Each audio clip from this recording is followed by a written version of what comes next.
ഇത് പാവയ്ക്കയാണ്. ഇതൊരു വെറൈറ്റി മാറിയ പാവയ്ക്കയാണ്. ഇത് ഇത്രയേ വളരെയുള്ളൂ, വളരെ ചെറിയ പാവയ്ക്കയാണ്. ഇത് നമ്മുടെ തോട്ടത്തിലുണ്ടായതാണ്. ഞങ്ങൾ ചെറിയൊരു ഗാർഡൻ ഉണ്ട്, ആ ഗാർഡനിലുണ്ടായതാണ്. ഇന്ന് ഇപ്പോൾ നമ്മൾ ചെയ്യാൻ പോകുന്നത് ഫില്ല് ചെയ്തിട്ട് ഫ്രൈ ചെയ്യാനാണ് പോകുന്നത്. അതിൻ്റെ മെത്തേഡ് തന്നെ അലകാണ്. ആദ്യം പാവയ്ക്ക ഫില്ല് ചെയ്യാനായിട്ട് പാവയ്ക്കയുടെ മുള്ള് പോലെയുള്ള ഈ പുറം ഭാഗം നമുക്ക് ചെത്തി മാറ്റണം. അപ്പോൾ അത് ചെത്തി മാറ്റി കഴിഞ്ഞ് പാവയ്ക്കയുടെ അകത്തുള്ള കുരുവെല്ലാം മാറ്റി കഴിഞ്ഞിട്ട് നമുക്ക് പാവയ്ക്കയിൽ മസാല ഫില്ല് ചെയ്യണം, എന്നിട്ട് ഫ്രൈ ചെയ്യണം.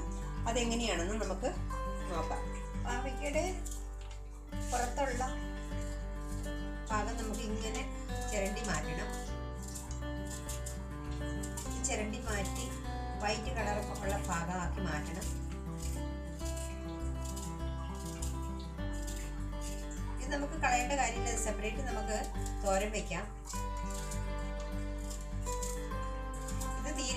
ഇത് കാര്യം പച്ച നിറമുള്ളതാണെങ്കിലും മറ്റേ പാവയ്ക്കാനേക്കാൾ നമ്മൾ ഇവിടുത്തെ പാവയ്ക്കയുടെ ആ കയ്പൊന്നും അതിനില്ല. തീരെ കയ്പ് കുറഞ്ഞ പാവയ്ക്കയാണ്. ഇത് വെറൈറ്റി മാറിയ ഒരു പാവയ്ക്കയാണ്. ഇത് ഭയങ്കര കോസ്റ്റ്ലിയാണ്, വില കൂടിയ പാവയ്ക്കയാണിത്. മാർക്കറ്റിൽ ഇതിന് 100-140 രൂപ കിലോ വില നിൽക്കുമ്പോൾ നമ്മുടെ മറ്റേ പാവയ്ക്കയ്ക്ക് 40 രൂപയൊക്കെ വിലയുള്ളൂ. അപ്പം ഞാനിതിൻ്റെ പുറത്തുള്ള ഈ ഭാഗം ചെത്തി മാറ്റി. ഇനി നമുക്ക് അതിൻ്റെ അകത്തെ കുരു എടുത്ത് മാറ്റണം. അപ്പം പാവയ്ക്ക് നമ്മളിത് ചെത്തി മാറ്റിയിട്ടുണ്ട്. ഇനി ഞാനിതിൻ്റെ അകത്തുനിന്ന് ഈ കുരു വളരെ സാവകാശം തൊണ്ട് പൊട്ടാതെ കുരു എടുത്ത് മാറ്റണം. കുരു എടുത്ത് മാറ്റിയിട്ട് വേണം നമുക്കതിൻ്റെ അകത്ത് മസാല ഫില്ല് ചെയ്യാനായിട്ട്. ഇച്ചിരി സൂക്ഷ്മതയോടെ ചെയ്യേണ്ട പണിയാണ്. അപ്പം നമ്മൾ പുറം ചെത്തി മാറ്റി അകത്തുള്ള ഇത് കുരു എടുത്ത് മാറ്റി. ഇനി നമുക്ക് ഈ പോർഷനിലാണ് മസാല ഫില്ല് ചെയ്യേണ്ടത്. അപ്പോൾ ഇത് ഞാൻ ഒരെണ്ണം ചെയ്തു. ഇനി നമുക്ക് ബാക്കിയുള്ളതും ഇതുപോലെ തന്നെ ചെയ്യണം. ഇനി ഞാൻ മസാല പ്രിപ്പയർ ചെയ്യാനായിട്ട് ഒരു ഉള്ളി ഞാൻ അരിഞ്ഞു വെച്ചു. വെളുത്തുള്ളി 10 കഷ്ണം ഉണ്ടായിരുന്നു. വെളുത്തുള്ളി 10 കഷ്ണം ഞാൻ ഇടിച്ച് വെച്ച് ചെറുതായിട്ട്. ഇഞ്ചി ഒരു ചെറിയ മീഡിയം ടൈപ്പിലുള്ളൊരു പീസ് ഞാൻ എടുത്തു. അത് ഇടിച്ച് ചതച്ചെടുത്തേക്കണതാണ്. നല്ല ചെറുതായിട്ട് തന്നെ ഞാൻ ചതച്ചെടുത്തു. ഇനി നമുക്ക് മസാല പ്രിപ്പയർ ചെയ്യാനായിട്ട് പാൻ അടുപ്പത്ത് വയ്ക്കാം. ഇപ്പം ഞാൻ ഒഴിക്കാൻ പോകുന്നത് ഒരു 3 ടീസ്പൂണാണ്. അത്രയും എണ്ണയുടെ ആവശ്യമുള്ളൂ. കുറച്ച് മസാല കൂട്ടിയാൽ മതി. അപ്പോൾ ഇത് ചൂടാകട്ടെ. കടുക് ഇടേണ്ട ആവശ്യമില്ല. ചൂടായി കഴിയുമ്പോൾ നമുക്ക് നേരെ തന്നെ വെളുത്തുള്ളിയും അതുപോലെ തന്നെ നമ്മുടെ ഇഞ്ചിയും ഇതിലേക്ക് ചേർക്കാവുന്നതാണ്. പാനിൽ എണ്ണ നന്നായി ചൂടായിട്ടുണ്ട്. ഇനി ഞാൻ ആദ്യം വെളുത്തുള്ളി ഇഞ്ചിയും കൂടെ ഇടാൻ പോവുകയാണ്. വെളുത്തുള്ളി ഇഞ്ചിയും ഒന്ന് ലൈറ്റായിട്ടൊന്ന് ബ്രൗണിഷ് കളറായി കഴിഞ്ഞിട്ട് നമുക്ക് ഉള്ളി ഇട്ടാൽ മതി. അപ്പം നമ്മുടെ വെളുത്തുള്ളി ഇഞ്ചിയും കൂടെ ഇതിൻ്റെ അകത്ത് കിടന്ന് നന്നായിട്ടൊന്ന് ഫ്രൈ ആയിക്കോട്ടെ. ഇഞ്ചിയുടെ ടേസ്റ്റ് അല്ലെങ്കിൽ കുട്ടികൾക്ക് ഇഷ്ടപ്പെട്ടെന്ന് വരില്ല. അപ്പോൾ ഇഞ്ചി വെളുത്തുള്ളി ഒരുവിധം ഗോൾഡൻ കളറായിട്ടുണ്ട്. അപ്പം ഞാൻ കുറച്ച് മീഡിയം ടൈപ്പിലുള്ള ചെറിയ ഉള്ളിയാണ് എടുത്തേക്കണത്. ആ ഉള്ളി ഞാൻ ഇതിലേക്ക് ഇട്ടു.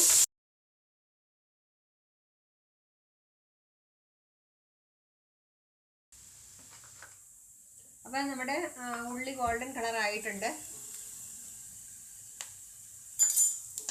ഉള്ളി ശരിക്കും ഗോൾഡൻ കളറായിട്ടുണ്ട്.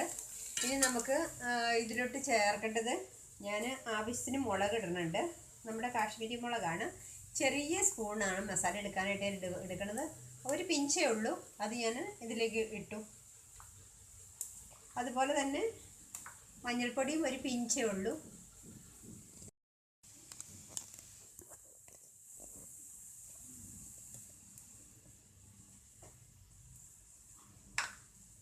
മഞ്ഞൾപ്പൊടിയും ഞാൻ ഒരു പിഞ്ച് ഇട്ടു. ഇനി ഇടാൻ പോകുന്നത് നമ്മുടെ ഗരം മസാലയാണ്. ഗരം മസാല ഈ ചെറിയ സ്പൂണിന് 1/2 സ്പൂൺ ഉണ്ട്. ഒരു പിഞ്ചിലും താഴെയായിട്ട് ഗരം മസാല ഇട്ട് നമ്മൾ മസാല കൂട്ടുമ്പോൾ ക്വാണ്ടിറ്റി അനുസരിച്ചാണ് നമ്മൾ ഗരം മസാലയൊക്കെ ഇടുന്നത്. അല്ലാതെ ഇത്ര അളവിലിടണം എന്നുള്ളതൊന്നുമില്ല. 7 ചെറിയ പാവയ്ക്കകത്ത് ഫില്ല് ചെയ്യാൻ കുറച്ച് മസാല മതി. അപ്പോൾ അതുകൊണ്ടാണ് എല്ലാം ഞാൻ കുറച്ചെടുത്തിരിക്കുന്നത്. ഇനി ഞാൻ മീഡിയം ടൈപ്പിലുള്ള 2 തക്കാളി ഇതിലേക്ക് ഇടാൻ പോവുകയാണ്. മീഡിയം ടൈപ്പിലുള്ള 2 തക്കാളി ഞാൻ കട്ട് ചെയ്തെടുത്തു. അത് ഞാൻ ഇനി ഈ ചീനിച്ചട്ടിയിലെ മസാലയോട് കൂടി ചേർത്ത് നമുക്കത് സ്മാഷ് ചെയ്യണം. നന്നായിട്ട് ഉടയണം അത്. അന്നെങ്കിൽ നമുക്ക് ഫില്ല് ചെയ്യുമ്പോൾ നമ്മുടെ പാവയ്ക്കയുടെ അകത്ത് ശരിക്കും ഫില്ലായിട്ടിരിക്കുള്ളൂ. പാവയ്ക്ക ഫില്ല് ചെയ്യാനുള്ള മസാലയാണ് ഞാൻ ഇതിലെടുത്ത് വെച്ചിരിക്കുന്നത്. അപ്പോൾ നമുക്കത് ഞാൻ ഫില്ല് ചെയ്ത് കാണിച്ചു തരാം. അപ്പം നമുക്ക് വൈറ്റ് നൂല് വേണം. പാവയ്ക്ക ഫില്ല് ചെയ്ത് കഴിഞ്ഞിട്ട് അത് തുറന്നു പോകാതിരിക്കാൻ വേണ്ടിയിട്ട് നൂല് കൊണ്ട് നമുക്ക് റാപ്പ് ചെയ്യണം. അതിനുവേണ്ടി വൈറ്റ് നൂല് തന്നെ വേണം. വൈറ്റ് നൂല് നമ്മൾ എടുക്കാനുള്ള ആ ഭാഗം പതുക്കെ വെള്ളത്തിലൊന്ന് കഴുകി എടുക്കുന്നത് നല്ലതായിരിക്കും. ഞാനിതിൻ്റെ അകത്തുനിന്ന് ചുറ്റി അഴിച്ചിട്ട് നൂല് കഴുകിയിട്ടാണ് ഞാനിതിൽ റാപ്പ് ചെയ്യുന്നത്. ഞാൻ പാവയ്ക്ക് ഫില്ല് ചെയ്യണത് എങ്ങനെയാണെന്ന് നിങ്ങളെ കാണിച്ചു തരാം. നമ്മൾ ഓപ്പൺ ചെയ്ത് വെച്ചിരിക്കുന്ന പാവയ്ക്കയുടെ അകത്തേക്ക് നമുക്ക് മസാല ഇങ്ങനെ ഒരു ഫോർക്ക് കൊണ്ട് അകത്തേക്ക് കയറ്റി വെച്ച് കൊടുക്കണം. അപ്പം ഞാൻ മസാല ഇതിൻ്റെ പാവയ്ക്കയുടെ അകത്തേക്ക് ഇങ്ങനെ കയറ്റി വെച്ചിട്ട് ഫോർക്ക് കൊണ്ട് കയറ്റി വെച്ചിട്ട് ഞാൻ ഫില്ല് ചെയ്തു. ഇനി നമുക്ക് നൂലിട്ട് ചുറ്റണം.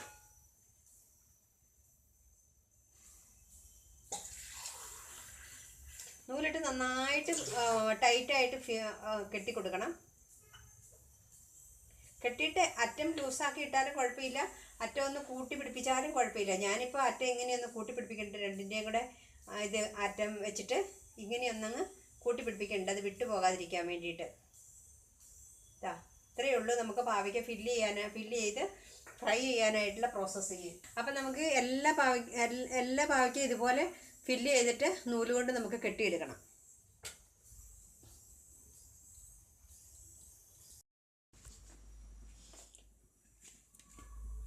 പാവയ്ക്ക എല്ലാം ഞാൻ ഫില്ല് ചെയ്ത് നൂല് കൊണ്ട് കെട്ടി വെച്ചു. ഇനി നമുക്ക് അതിന് ഡീപ്പ് ഫ്രൈ ചെയ്തെടുക്കണം. ഡീപ്പ് ഫ്രൈ ചെയ്ത് കഴിഞ്ഞ് നമുക്ക് ലേശം മുളകും ഉപ്പും മഞ്ഞപ്പൊടിയും കൂടി അതിനെ ഒന്ന് പുരട്ടണം, നല്ലതായിരിക്കും. അത് ഞാൻ പിന്നീട് കാണിക്കാം.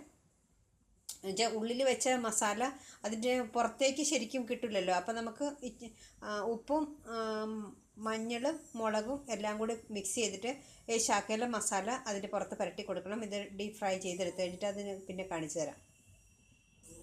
ഫ്രൈ ചെയ്യാനായിട്ട് നമ്മുടെ പാൻ ചൂടായി. ഇനി ഞാൻ പാനിലേക്ക് കുറച്ച് എണ്ണ ഒഴിക്കുകയാണ്. ശരിക്കും നമ്മുടെ പാവയ്ക്ക മുങ്ങിക്കിടന്ന് വേവണം. അപ്പം ഞാൻ കുറച്ച് എണ്ണ ഒഴിച്ചു. ഞാൻ പൊതുവേ തിളപ്പിച്ച് നമ്മൾ ഫ്രൈ ചെയ്തെടുക്കണതിൻ്റെ ബാക്കി എണ്ണ ഉപയോഗിക്കുന്ന ആളല്ല. പാനിൽ എണ്ണ നന്നായി ചൂടായിട്ടുണ്ട്. ഇനി നമുക്ക് പാവയ്ക്ക ഫില്ല് ചെയ്ത് വെച്ചിരിക്കുന്നത് നമുക്കതിലേക്ക് ഇട്ട് ഫ്രൈ ചെയ്യണം.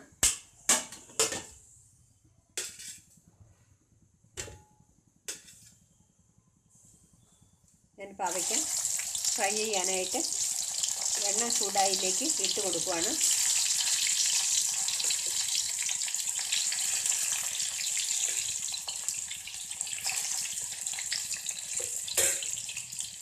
ഇത് ശരിക്കും മുരിയണം. പാവയ്ക്ക ഫില്ല് ചെയ്ത് നമ്മൾ ഫ്രൈ ചെയ്ത് കഴിഞ്ഞു. ഇനി നമുക്ക് ചെറിയ രീതിയിലൊരു മസാല ചീനിച്ചട്ടിയിലിട്ട് ചൂടാക്കിയിട്ട് ഇതിൻ്റെ പുറത്ത് മസാല പിടിച്ചിട്ടില്ല. അപ്പോൾ അത് കാരണം നമ്മൾ അകത്ത് വെച്ചിരിക്കുന്ന മസാല തന്നെ നമുക്ക് പുറത്ത് പിടിക്കാനായിട്ട് ചീനിച്ചട്ടിയിലിട്ട് പതുക്കെ ഒന്ന് ഫ്രൈ ചെയ്തിട്ട് ഇത് മിക്സ് ചെയ്യണം. അപ്പോൾ പാൻ ചൂടായിട്ടുണ്ട്. നമുക്ക് മുളക് പൊടി, ഒരു ലേശം മുളക് പൊടി ഇട്ട് കൊടുക്കാം. ഇത് പാവയ്ക്കയുടെ മുകളിൽ പിടിക്കാൻ വേണ്ടിയിട്ടാണ് മസാല. ഇത് എൻ്റെ സ്പൂണെന്ന് പറഞ്ഞിട്ടുണ്ടെങ്കിൽ ഈ മസാല എടുക്കുന്ന ഒരു കുഞ്ഞ് സ്പൂണാണ്, ടീസ്പൂണൊന്നുമല്ല, വളരെ കുഞ്ഞ് സ്പൂൺ. അതിൻ്റെ ഒരു പിഞ്ച് മസാല ഇതിൽ കിട്ടുള്ളൂ. നമ്മുടെ കൈ കൊണ്ട് എടുക്കുമ്പോൾ ഒരു പിഞ്ച് മസാല. അപ്പോൾ അതുപോലെ തന്നെ ഞാനൊരു പിഞ്ച് അല്പം മഞ്ഞൾപ്പൊടി അതിൻ്റെക്ക് ഇട്ടു. പിന്നെ നമ്മുടെ ഗരം മസാല പൊടിച്ച് വെച്ചിരിക്കുന്നത് പൊടിക്ക് ചേർക്കാൻ പോവാണ് പാവയ്ക്കയുടെ പുറംതോടിന് മസാല പിടിക്കാനായിട്ട്. അപ്പോൾ ഞാനത് ഇട്ട് കഴിഞ്ഞു. ലേശം ഉപ്പും കൂടി ഇടണം ഇതിൽ. ഒരു പൊടിക്ക് ഉപ്പും കൂടി ഇട്ട് കഴിഞ്ഞു. അപ്പോൾ നമ്മൾ കുക്ക് ചെയ്യുമ്പോൾ നമുക്കറിയാമല്ലോ നമുക്ക് ടേസ്റ്റിനനുസരിച്ചുള്ള ഉപ്പ് എത്ര വേണമെന്ന്. അപ്പോൾ ഇനി ഇതിൻ്റെ നൂല് നമുക്ക് മാറ്റിക്കളയണം. ഫില്ല് ചെയ്ത് പാവയ്ക്ക് ഫില്ല് ചെയ്ത് നമ്മൾ ഫ്രൈ ചെയ്യണതിനിപ്പാട് നമ്മൾ നൂല് ഇതിൽ ചുറ്റിയിരുന്നു. ആ നൂലിനെ നമുക്ക് എടുത്ത് മാറ്റണം. ഭക്ഷണം കഴിക്കുന്നതിന് നമ്മൾ പാവയ്ക്ക കഴിക്കുന്നതിന് മുമ്പ്